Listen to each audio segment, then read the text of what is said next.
자, 첫 번째 시간입니다. 이동 평균선 매매의 타당성.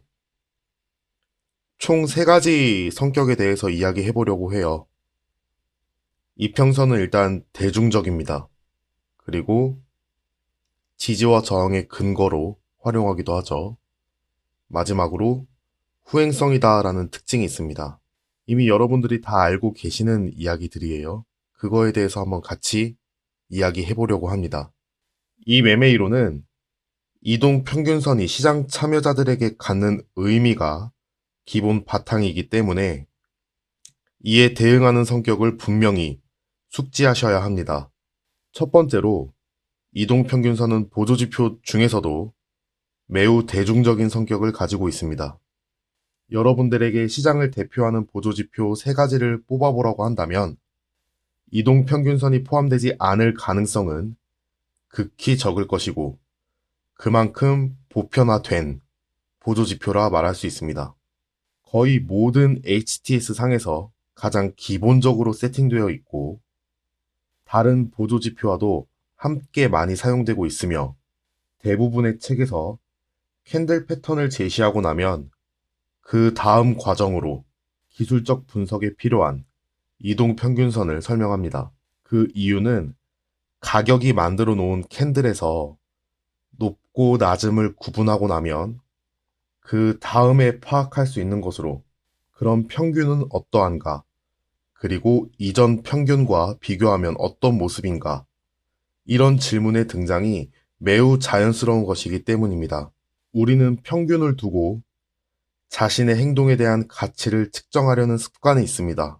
내 영어 점수가 그 해 평균보다 낮으면 생기는 속상함, 평소 100만 원에 팔리던 무선 청소기를 할인 행사로 80만 원에 구입했을 때 느끼는 뿌듯함, 내 연봉이 다른 사람들보다 적다고 생각하기 때문에 느끼는 초라함, 담뱃값이 인상되면 현재의 가격으로 구입할 수 없기 때문에 미리 사두고 싶은 마음, 일상생활에서도 매우 자연스럽게 녹아들어 있는 것이 사실입니다. 다시 말해, 평균값을 다루는 이동평균선은 우리의 선택을 스스로 평가하기 위해 찾을 수 있는 여러 가지 수단 중에 머릿속 가장 가까운 곳에 있기 때문에 대중적일 수밖에 없습니다. 그런데 이동평균선이 보편화되어 사용되고 있는 이 현상은 멀리서 보게 되면 가장 일반적인 개인들의 행동 패턴을 누군가 알고 있는 것과 같습니다. 마술사의 트릭이 100% 모든 사람을 속일 수는 없어도 대부분의 군중은 속일 수 있는 것처럼 세력 또한 주가 견인을 방해하는 개인을 종목에서 이탈시키고자 했을 때 전부가 아닌 최대한을 선택하는 데 필요한 지표가 될 수 있다는 부분까지 추론해 볼 수 있습니다. 왜냐하면 세력들은 개인들이 공포를 느낄 수준, 이 수준에 대한 기준을 필요로 하기 때문입니다. 결론적으로 대중적인 성격의 보조지표를 사용하기 때문에 우리의 행동 반경 또한 보편적인 틀을 크게 벗어날 수 없다는 사실을 항상 염두하고 있어야 하겠습니다. 두 번째로 이평선은 지지와 저항을 살피는 데 필요한 기준으로 사용되고 있습니다. 일반적으로 우리가 익히 알고 있는 이평선의 지지와 저항의 역할은 주가가 이평선 아래로 내려가면 손실이 발생하게 되는데 이후 주가가 이전 가격을 되찾으려 할 때 본전에 매도하려는 사람들이 등장할 수 있기 때문에 저항에 대한 우려를 가지게 되고 반대로 이평선 위로 주가가 오르면 수익이 발생하게 되는데 이후 주가가 떨어지면 비교적 저렴해진 기회를 보고 저가 매수세가 등장할 수 있기 때문에 지지를 기대하게 되는 것으로 배우고 있습니다. 또한 우리는 지금까지 이러한 이평선의 지지와 저항의 모습을 차트상 눈으로 보아왔던 경험이 있기 때문에 누군가 이야기하는 이평선의 지지와 저항 역할에 대해서 무리 없이 신뢰하게 되는 것입니다. 그렇기 때문에 자신이 알고 경험한 범위에서 이평선이 제대로 된 역할을 보여주지 않는다면 불리한 상황이 연출될 수도 있다는 불안감에 빠지게 됩니다. 그런데 이걸 다른 시점에서 살펴보면 지금까지 우리는 공포에 대한 암시를 계속해서 학습해온 것이나 마찬가지가 됩니다. 매매를 잘 하기 위해서 공부하고 경험해왔던 시간이 오히려 독이 되어서 여러분들의 선택지를 축소시키고 사고를 억제하는 것이 되어버린 것입니다. 그렇기 때문에 주가와 이평선의 위치에 따라서 불안감이나 기대감을 느끼게 되는 거고, 실제 지지와 저항의 기능 여부와 관계없이 이평선을 기준으로 심리적인 자극을 받게 되는 겁니다. 그 친구는 그냥 평균 값을 나열한 거잖아요. 그 선에 지나지 않는다라는 거예요. 그래픽이라는 겁니다. 그래픽. 그래서 실제와 관계없이 심리적인 자극을 받게 된다라는 거예요. 그리고 자극 뒤에는 이에 따른 반응이 나타나기 마련입니다. 결국 이평선을 통해 바라보았던 지지와 저항에 대한 기준은 우리의 행동을 자연스럽게 양분화시킴과 동시에 비자발적인, 여러분들이 원치 않았던 비자발적인 학습 효과를 가져올 수 있다는 사실을 꼭 기억하셔야 합니다. 마지막으로 이동평균선은 흔히 말하는 후행성 지표입니다. 가격이란 시장 상황과 재료, 세력의 의지가 반영된 첫 번째 결과물이고, 이평선은 그 뒤에 따라 나오는 부산물에 지나지 않습니다. 이평선은 시장 참여자들의 평균적인 가격 경험을 포함하고 있기 때문에 매번 오르내리는 휘발유 값에 대해서 서로 이야기를 나눌 수 있듯이 현재의 가치를 판단하는데 분명 영향을 줄 수 있습니다. 그래서 후행성의 특징을 무시해서는 안 된다는 사실을 배우기도 합니다. 그런데 위의 설명처럼 이평선의 이론적 기능만을 강조해서 주가를 바라보게 된다면 세력이 강제하는 특정 시제에 갇히거나 주가 판단에 필요한 속도를 억제받을 수 있습니다. 예를 들어 경찰은 범인 검거를 목적으로 중요한 증거와 흔적을 찾기 위해 철저히 범죄 현장을 살펴야 합니다.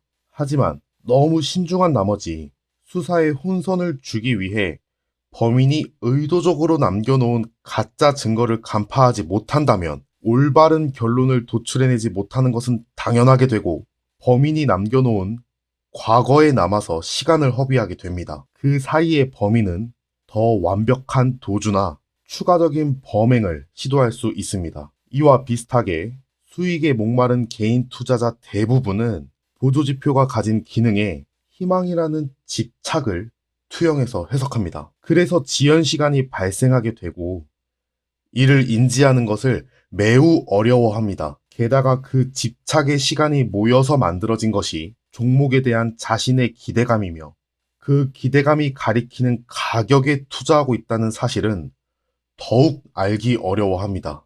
심지어 치밀하게 계획된 범죄는 행동과 그 다음 행동 사이에 고민의 시간이 없기 때문에 범인은 우리의 생각보다 항상 앞서 있을 수밖에 없습니다.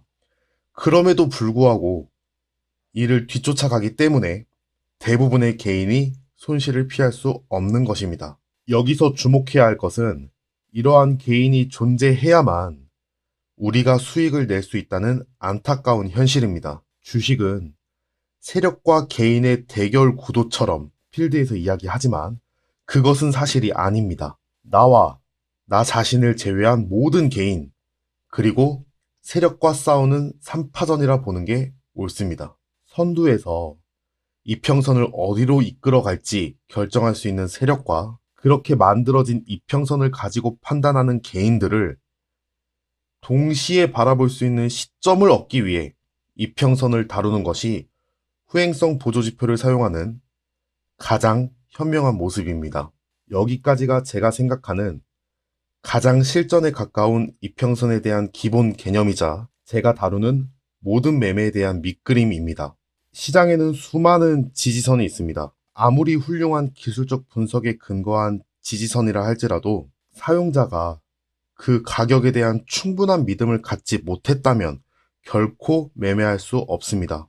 손절을 못하는 이유 또한 충분한 배신감을 느끼지 못했기 때문이고, 그런 배신감이란 그만큼의 믿음이 전제되는 것이 마땅합니다. 자신에게 필요한 수준의 매매에 대한 믿음이 만들어지려면 세상의 모든 기술적 분석으로부터 심리적 탈출이라는 경험이 필수적으로 선행되어야 하고 연습과 훈련은 그 뒤에 효과가 있는 것입니다.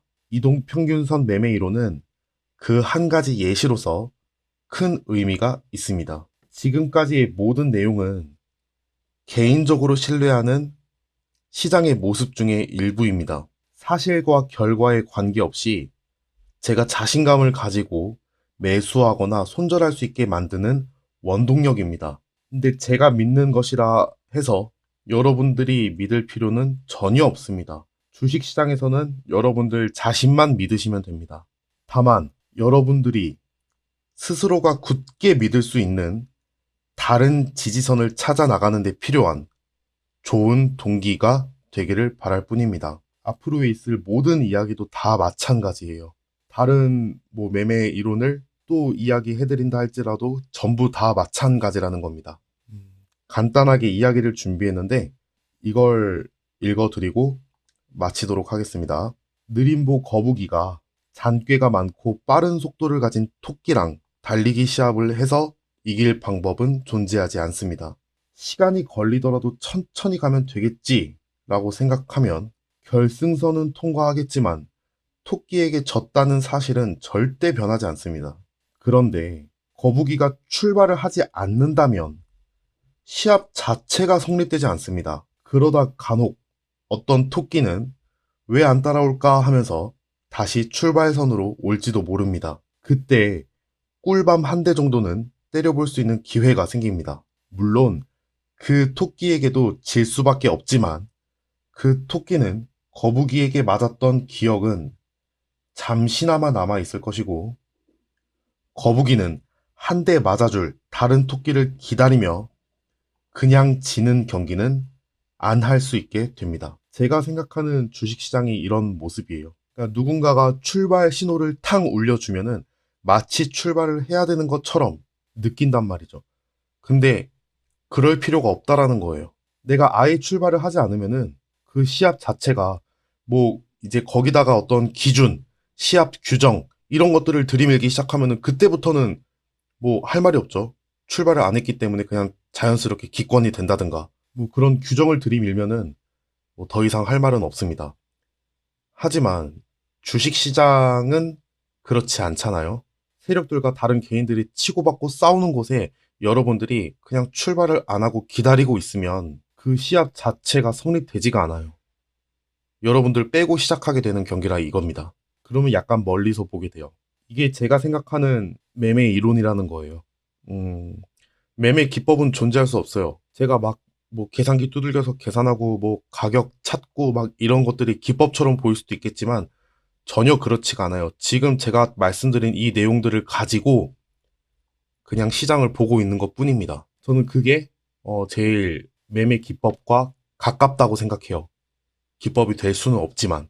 근데 그게 가능하려면 저희가 이미 알고 있던 여러 가지 것들로부터 심리적으로 탈출할 필요가 있어요. 그거를 말씀드리고 싶었던 것 같습니다.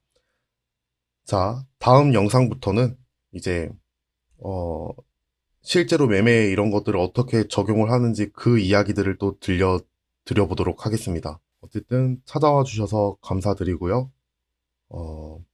여러분들 자신만 믿으시길 바랍니다. 수고하셨습니다.